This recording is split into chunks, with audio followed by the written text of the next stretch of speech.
Hello, hello. Is Miss Not available? How's the day? Well, hey. I hope it's a great one. Thank you so very kindly. You're very welcome. One second.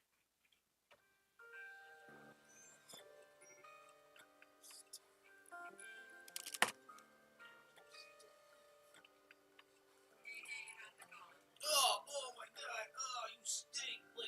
You stink like a dump truck. Dump truck stinking. You wanna go to Bojack's? No, I don't. Mama, don't be like that. Don't be like that. Oh my God! It is earlier.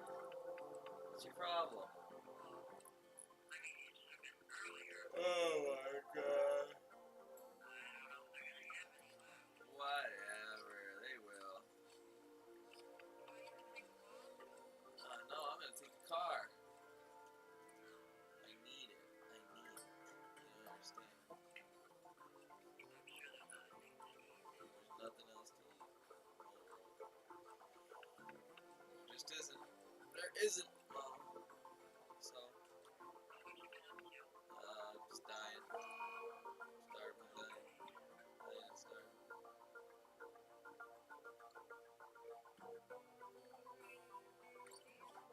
Okay, well, I'm starving, so I'm gonna get some pizza. I'll steal some more money to hit the casino. See, I'll burn a guy.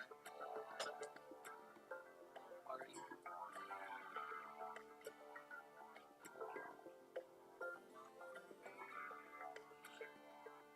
Larry Lila Lila. Well, I love it very much. Well, it was me.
Bombadillo, crocodilo, baibo, singo, binga, singo, mambachingo, singo, bingo.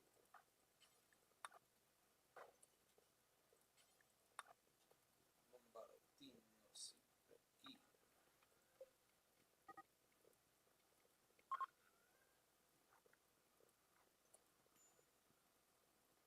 Bambazinho, singo, bingo.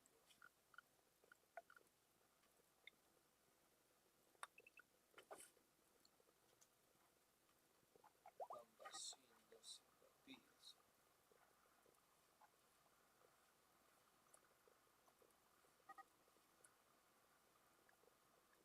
Bamba, pimpo, pampa, pimpo. Scambarchimbo, chimbas, timbas, timbas. Para pimpo, pimpa, simpos. Para pimpa, rimpa, pimpa, pita, pimpa, rimpa. Peter, Peter, Piper, Peter, Peter. What the fuck is wrong with me? What the fuck am I saying? My brain has rotted away. Bumping, kingo, tingiring, pinchinto, fuck up. What are you talking about? I was about to ask, what is a bombardillo crocodilo? There is no such thing. It's just stupid. It's plain just stupid. Bombardillo. Shut the f. What are you talking about? Bombardillo.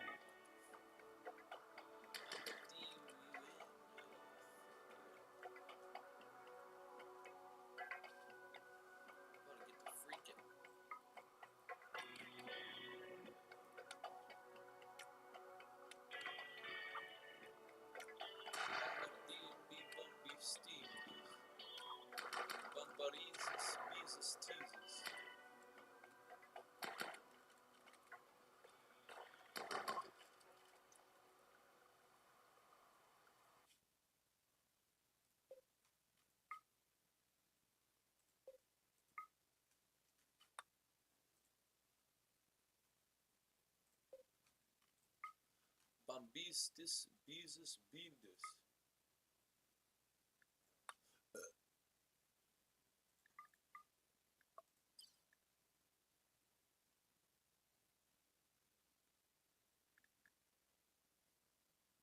Carampio, Carampio, Pimpa, Simpario.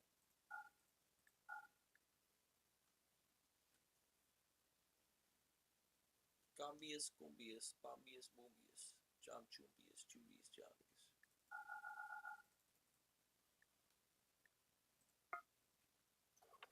Bum, bum, bum, bum, bum, bum, bum.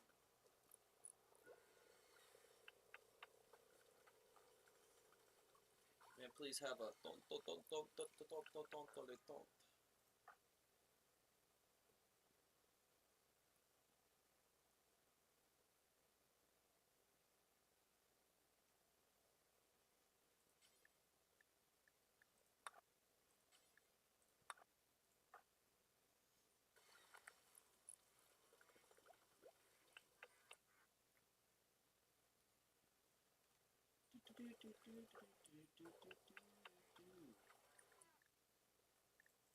Drop your rifle, soldier.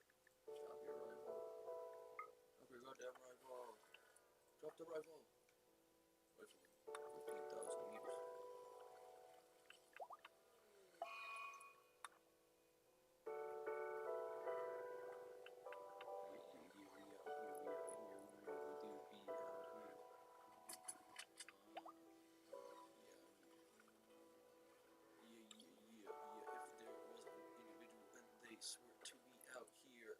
I was out here, then you would be out here, and I would be out here.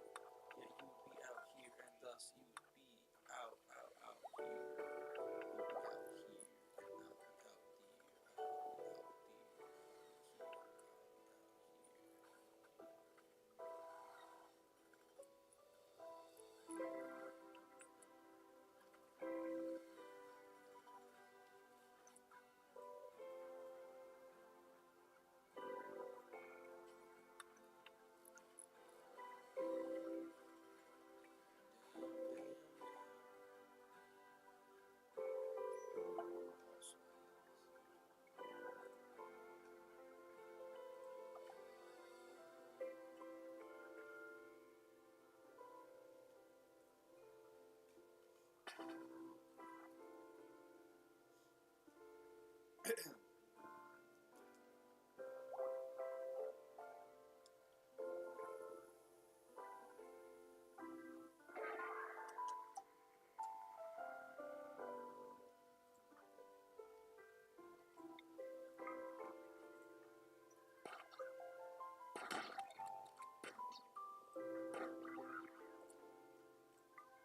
sauce.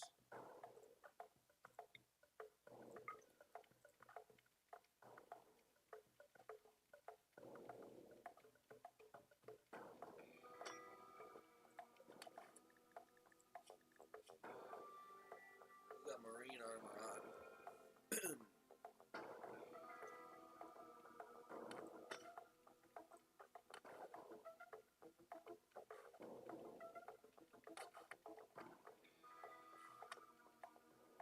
The legendary steel is enough. It's not looking like it is.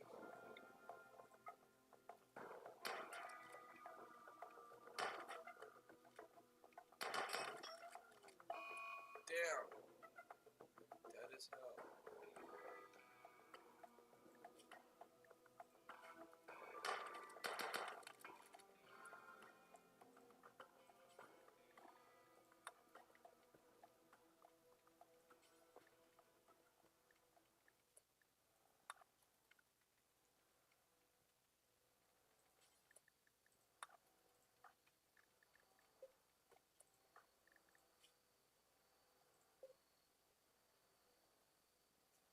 Damn, man, one shot with the shotgun. He's dead.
Let's play it some other time.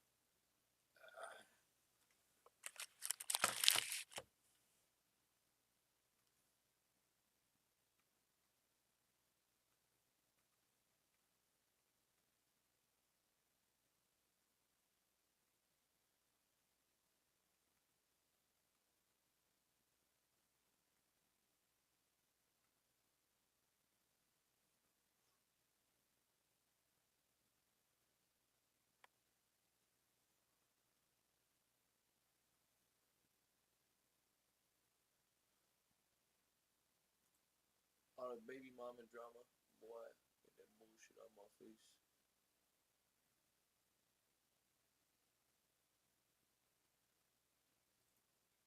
I'm really starting to feel like I'm the one guy in the world that has problems with it.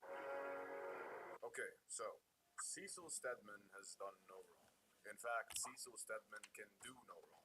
Cecil Stedman is Invincible's most goated character.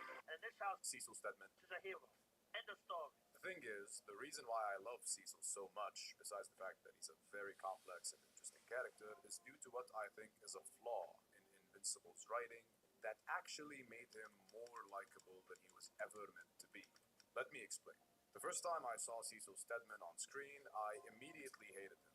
I thought he was going to be the traditional, insensitive, all-important, power-hungry government agent who thinks he can do whatever he likes for the sake of his own warped view of the greater good, and who constantly belittles and disregards everyone around him because of it. The worst blend of Nick Fury and Amanda Waller. Granted, I hadn't read the comics, and I still haven't, but that was the first impression he left me with. Over the course of the series, however, he quickly grew to become one of my favorite characters. Smart, capable, in control, and surprisingly, actually human.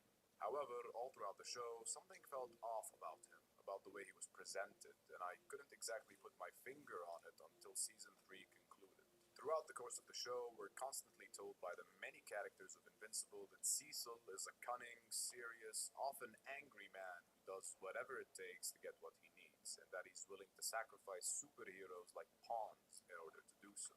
That seems to be the public perception of him by characters like Debbie, Nolan, and many heroes on the Teen Teen / Guardians of the Globe. We get several instances of these characters expressing their negative opinions on Cecil in dialogue. The more instances of that I saw, the more I wondered how I still liked Cecil so wholeheartedly, despite everyone talking about all his flaws. With time, I realized that I still liked him because of one very obvious thing, which is the fact that throughout the first 2 seasons, we basically never see him do anything extreme like that. Don't get me wrong, there are several instances of him being rude, obtrusive, controlling, demanding, you name it. But throughout the first 2 seasons, there's so little to show you that he's actually very morally gray and very willing to sacrifice heroes willy-nilly and treat them like tools. In fact, his actions often show the opposite. Let's look at Season 1, for instance. Does Cecil actually do anything to lend credence to the things other characters say about him? There are 2 things we could cite here. One is him sending Damien Darkblood back to hell. He himself says he's morally gray here, and I admit it was pretty ruthless, especially given that Darkblood was trying to do the right thing by exposing Nolan. However, we can understand it in the moment, because it's clear Cecil is doing it to keep a lid on the whole Nolan investigation, for fear that Nolan might literally just slaughter everyone. And after Nolan goes batshit in the finale of Season 1, it becomes clear that Cecil was warranted in his worry. The second thing he does that showcases his extreme nature is when Nolan and Mark are fighting against the kaiju. They're clearly struggling against it, and Debbie asks him to teleport them back, but he refuses, saying that he's unsure if Mark is fighting on Nolan's side, and that getting them away from the kaiju would rid him of his only advantage against them. Yeah, this is extreme behavior from Cecil, because Mark could die because of it, but at the same time, it is necessary and quite understandable. Because if Mark truly has joined his father, they can quite literally slaughter everyone, and it's a risk Cecil simply can't take. And when he makes this decision and explains it to Debbie, she says this is why she's always hated him, and he mumbles that this is why he hates himself too. It's a throwaway line, but it's clearly meant to showcase the fact that Cecil is aware of how extreme he needs to act sometimes, and that he doesn't enjoy it. This line alone humanizes him greatly, and though it's a little on the nose, it ensured that I would continue to support his actions. So basically, Season 1 has only these 2 instances of Cecil behaving in an extreme manner, and both are done in a relatively mild way that is clearly justified. But despite that, the characters of the show still talk massive shit about him. Lines like Debbie's "this is why I've always hated you" are jarring to me. I understand her saying that in the moment because it's her own child and husband at risk, but this extreme hatred she expresses doesn't quite click for me, because the actions the series had shown me thus far really weren't enough to back it up or for me to want to take her side. Instead, I continued to like Cecil, because it seemed like I was only hearing about how bad he was, but never seeing outright instances of it. Or at least when I did see something, it was not extreme and it was kind of justified. This is what I meant when I said I think it's a flaw in the writing. It's the classic mistake of telling and not showing, or at least telling too much and not showing enough. And maybe overall, the general portrayal of Cecil was still effective enough to spur many fans to regard him as a controversial figure. But for someone like me, who quickly realized that this man was literally responsible for defending the entire Earth from horrors beyond comprehension, that he held the weight of the world in responsibilities, I quickly became supportive of him as a character, and I was inclined to like and respect him. So, in addition to my already positive view, I wasn't shown enough extreme actions from him over the course of the show, but rather only heard it from characters. And so that made me just default to that original positive view. I didn't get to see him do something that I had to contemplate whether I could support or not, and so my opinion of him continued to be positive, and I continued to really like him as a character. This also applies to Season 2, for the most part. It isn't until Season 3 that that actually changes. Obviously, in Season 3, Cecil starts to do some more questionable things, actions more fitting of how people talked about him, actions like secretly putting that high-frequency noise implant in Mark's ear. But to me, at this point, I'd already gotten too attached to the character and had grown accustomed to understanding his actions. I definitely think he was in the right during his clash with Mark, because Mark was displaying obvious aggression and demanding that he put Darkwing and Sinclair back in prison. And so Cecil acted in self-defense, even if via a threat. And then things spiraled out of control. I can make a whole court-approved case explaining all the reasons I think he's right.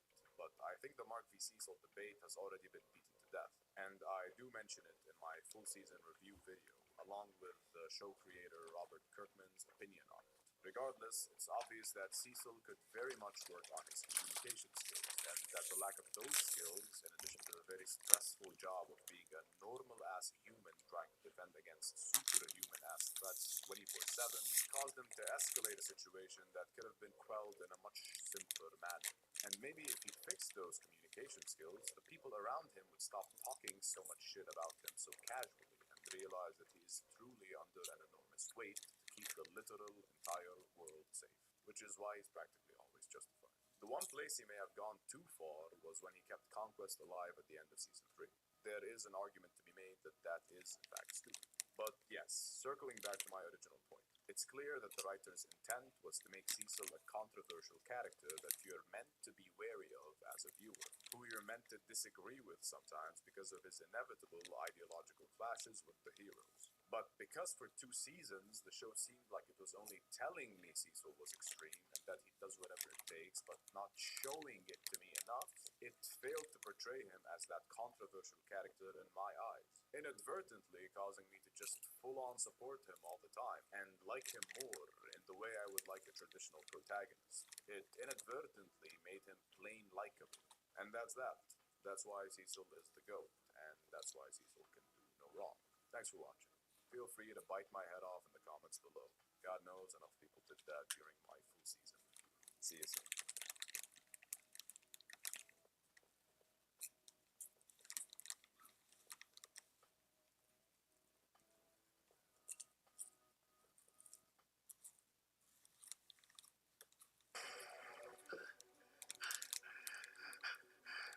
You're not listening!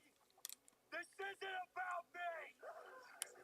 This is about the thousands of people murdered and the countless other lives destroyed!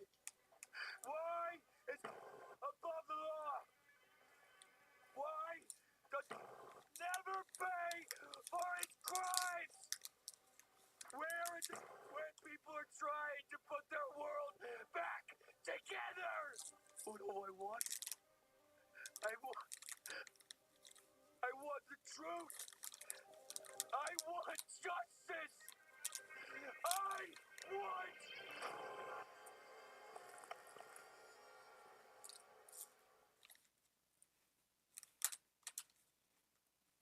Superhero fatigue is not a real thing. Frankly, it never was, and if history has taught us anything, frankly, it never will be. When was the last time you heard someone say how sick and tired they are of superhero movies? How often have you noticed that complaint coinciding with the release of a new Marvel film? A film that, let's be honest with ourselves here, was never going to land with anyone in particular for one reason or another, something that I covered in my Brave New World review. But this mindset, it's a tired, nihilistic, and frustrating old rhetoric that feels like it belongs in the annals of history as some misguided attempt to be socially relevant because you stand out from the crowd, right? You stand out from the non-thinkers. Because you just know that if they picked up their inane opinions from the ground where they deserve to lay, engaged in some truly honest discourse about the state of media and storytelling, they would realize their own inaccuracies with statements like superhero fatigue. Now, I'm not saying they need to watch Brave New World and all of its sappy attempts at generating emotion without any payoff. I'm not saying that they need to watch The Boys with all of its wandering desire to be simultaneously taken very seriously, but without giving up the indulgence of its own irony. I'm not even saying you need to rest on your haunches and wait for James Gunn to swoop in with a streak of blue and red. But what I am saying, directly stating in fact, is that you need to watch Invincible is hands down, unironically, especially after the finale of Season 3, one of the best told superhero stories in movie, TV medium that we have ever had the privilege of being alive to experience. And from a personal point of view, so this is just coming from me, it is right up there with the all-time goats of comic book media like The Dark Knight, The Boys, Daredevil, and Legion. It's a deeply personal story about loss, growth, anger, maturity, and spectacle seen through the eyes of characters put through a veritable meat grinder of trials and tribulations. It's a heartfelt story about family, the importance of friendships, allowing yourself to be loved and cared for while marrying together some of the harshest examples of extreme violence that you have ever seen.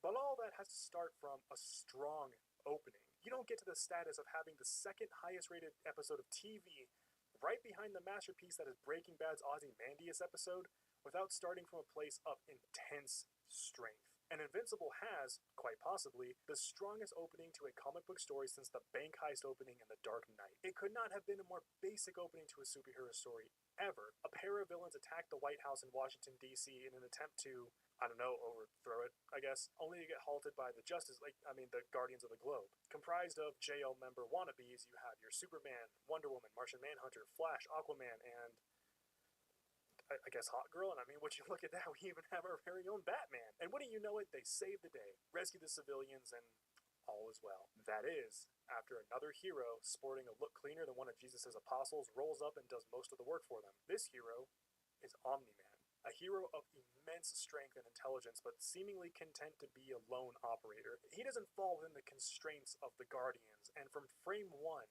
you already love him. From there, it continues to feel like a somewhat standard superhero outing. We meet Mark Grayson, the son of Nolan and Debbie Grayson, and Nolan, aka Omni-Man. Mark doesn't have his father's powers, a point that seems to be the source of some contention between them. I had a pretty interesting day. Are you sure?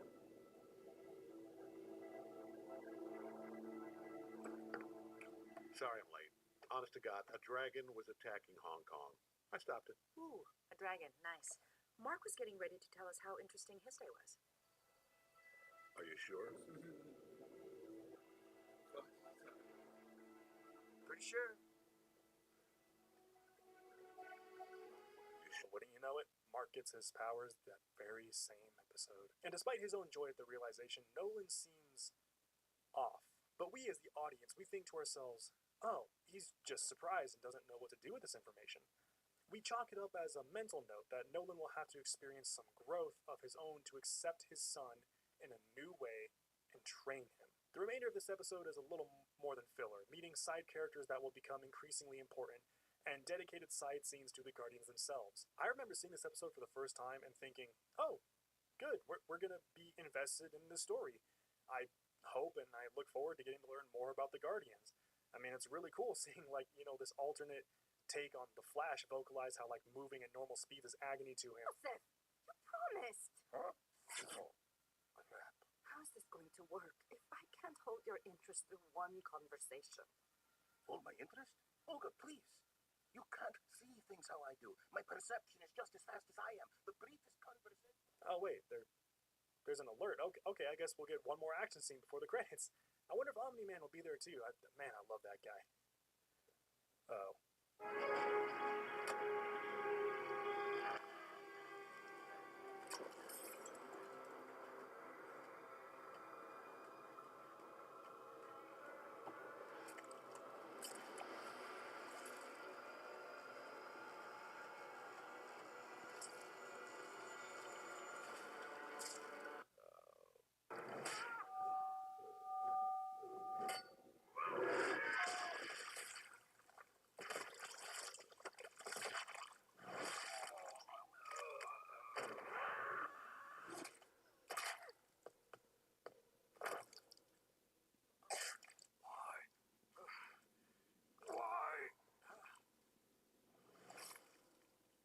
Just like that.